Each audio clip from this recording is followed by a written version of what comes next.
दोस्तों, corporate ministry की story line को स्टार्ट करने से पहले आप हमारे previous video ministry of darkness को ज़रूर देखें, जिसका लिंक डिस्क्रिप्शन में है, क्योंकि उसको देखे बगैर आप हमारे करंट वीडियो की स्टोरी को समझ नहीं पाएंगे।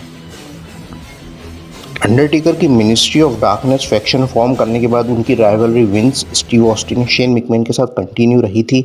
इसी दौरान स्मैकडाउन का फर्स्ट पायलट एपिसोड ऐड हुआ था और शो के स्टार्ट में विंस और उनकी डॉटर स्टेफनी मैकमैन आते हैं एक टाइट सिक्योरिटी के साथ। विंस रिंग में आकर एक प्रोमो कट करते हैं, कहते हैं वे बिजनेस के लिए अपनी फैमिली पर ध्यान नहीं देते थे और वे थैंकफुल हैं उन लोगों के लिए जिन्होंने उनकी हेल्प की है।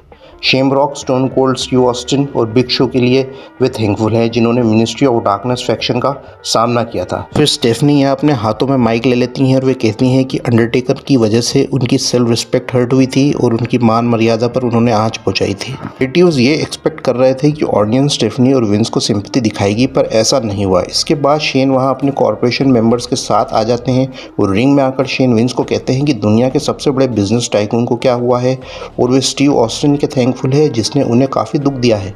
विंस और स्टेफनी वहाँ बिना कुछ कॉन्फ्लिक्ट करे चले जाते हैं। फिर शेन रिंग में कहते हैं कि स्टीव ऑस्टिन और रॉक कॉर्पोरेशन के हिट लिस्ट में है और ऑस्टिन और रॉक टीम अप होंगे स्मैकडाउन के मेन इवेंट के लिए। शेन पूछते हैं कि कौन वॉलंटियर फेस करेगा रॉक और ऑस्टिन को। फिर ट्रिपल एच अपने हाथों को ऊपर करते हैं। शेन कहते हैं कि मैच में है ट्रिपल एच। फिर शेन कहते हैं कि नेक्स्ट वॉलंटियर कौन होगा। फिर वे कहते हैं एनी टेकर्स, तो लाइट्स ऑफ हो जाती है। अंडरटेकर की थीम बजती है और वे टाइटन पर आ जाते हैं और वे एक मैसेज ऑस्टिन को भेजते हुए कहते हैं कि उन्होंने उनकी सेरेमनी को बर्बाद किया था और स्टेफनी को उनकी ब्राइड और सर्वेंट बनने से रोका था। तो अंडरटेकर और ट्रिपल एच फेस करेंगे रॉक और ऑस्टिन को first ever SmackDown main event में। ये बहुत ही ऑड कपलिंग थी क्योंकि आने वाले फ्यूचर में ये एक दूसरे के राइवल बनेंगे। तो चलो आगे बढ़ते हैं। इसके बाद रॉक और ऑस्टिन रिंग में एक साथ दिखते हैं और वे कहते हैं कि उन्हें एक दूसरे के साथ टीम अप करना काफ़ी मुश्किल होगा। फिर शेन भी वहाँ आ जाते हैं और वे कहते हैं कि उनके प्लान्स और भी बेटर होने वाले हैं और अनीना की लाइट्स ऑफ हो जाती है और अंडरटेकर वहां आकर शेन के साथ खड़े हो जाते हैं। कॉर्पोरेशन के मेंबर्स भी वहां आके खड़े हो जाते हैं और मिनिस्ट्री के सारे मेंबर्स भी वे एक साथ खड़े हो जाते हैं। ऑस्टिन और रॉक को मैसेज मिल जाता है और यहाँ फॉर्मेशन होता है द कॉर्पोरेट मिनिस्ट्री का। मेन इवेंट के होने से पहले शेन बैक स्टेज कॉर्पोरेशन के मेंबर्स को एडवाइस करते हैं और उन्हें देखकर ऐसा लगता है कि Shane as a leader act कर रहे हैं। फिर main event tag team match एक pay per view main event match जैसा लग रहा था और ये एक बहुत अच्छा मैच था। और मैच के एंड सेगमेंट में कॉर्पोरेट मिनिस्ट्री के मेंबर रिंग में आकर रॉक और ऑस्टिन को मारने लग जाते हैं। उनकी मदद के लिए टेस्ट, शेमरॉक और बिग शो वहाँ आकर उनकी मदद करते हैं। शेन यहाँ पर स्टील चेयर हाथ में लेकर उस ब्रॉल में घुसने की कोशिश करने वाले ही होते हैं कि विंस वहाँ आकर उन्हें रोकते हैं और शेन अंडरटेकर को चेयर पास कर देते हैं और अंडरटेकर विंस को चेयर शॉट दे देते हैं जो देखने में काफ़ी पेनफुल था। फिर ऑस्टिन को मौका मिलता है तो अंडरटेकर और शेन को स्टनर दे देते हैं। मई 3 रॉक का एपिसोड कॉर्पोरेट मिनिस्ट्री के द्वारा डोमिनेट किया गया था और उनके कॉमन दुश्मन थे स्टीव ऑस्टिन, विंस मैकमैन और द रॉक। शेन ने दोनों फैक्शंस को मर्ज करके अभी तक की सबसे डोमिनेंट फोर्स तैयार कर ली थी पूरे वर्ल्ड रेसलिंग फेडरेशन में। और अंडरटेकर ने तो शेन की सिस्टर को किडनैप कर लिया था और उन पर अजीबोगरीब रिचुअल्स किए थे और उनके पिता विंस का तो जीना हराम कर दिया था।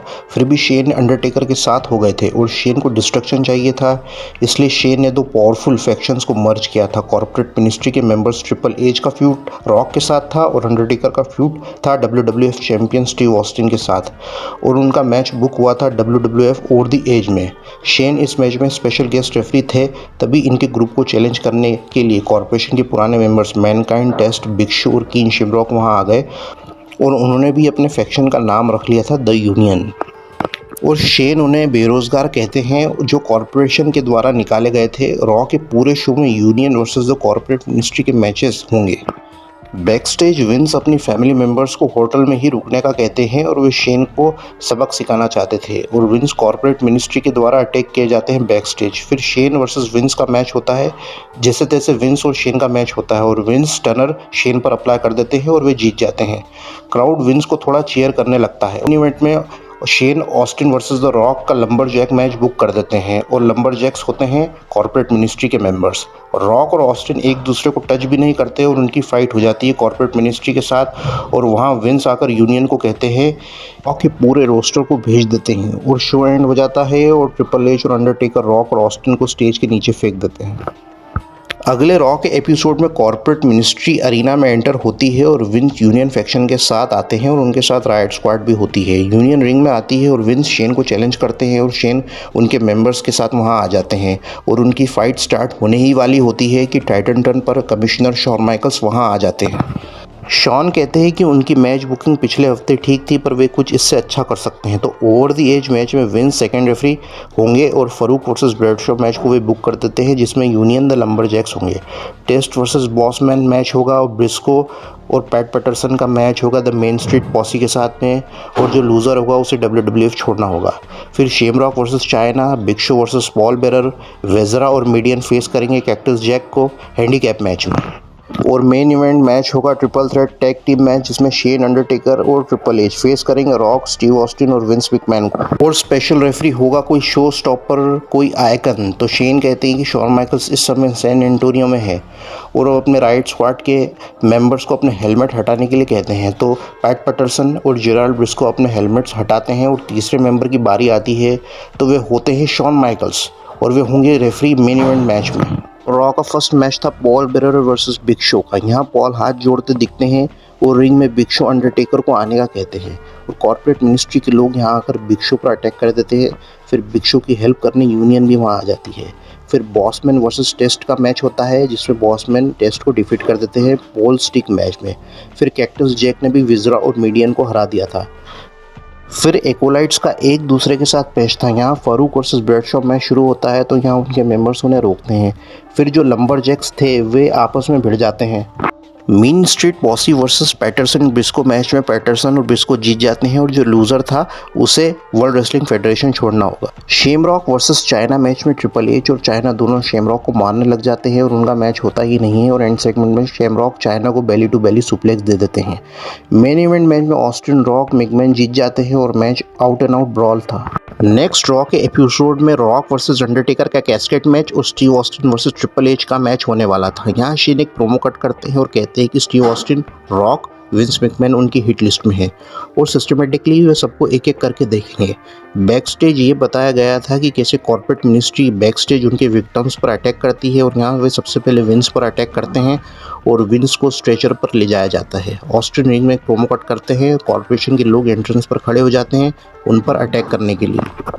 फिर यूनियन के लोग भी वहां आ जाते हैं। फिर ब्रॉल हो जाता है। स्टोन कोल्ड पॉल बेरर को पकड़कर रिंग पे फेंक देते हैं और टेकर को मैसेज देते हैं पॉल को स्टनर देकर।